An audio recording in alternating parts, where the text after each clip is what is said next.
বিচারের দিনে কি জীবন দেয়া হবে? বিচারের দিন কি পুনরুত্থাপন করা হবে, নাকি এটা কবরে হবে?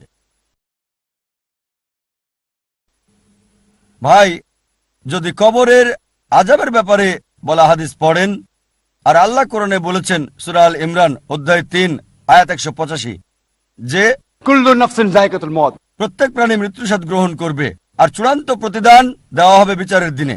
দুনিয়ার জীবন ছলনা ছাড়া আর কিছুই না। তবে চূড়ান্ত হিসাব কিতাব, চূড়ান্ত ফয়সালা হবে বিচারের দিনে।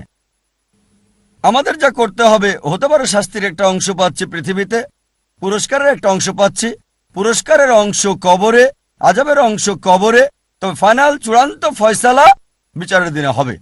চূড়ান্ত ভালো এবং মন্দ কাজের হিসাব বিচারের দিনে করা হবে। তারপর কর্মের উপর ভিত্তি করে জান্নাত অথবা জাহান্নামে যাবে।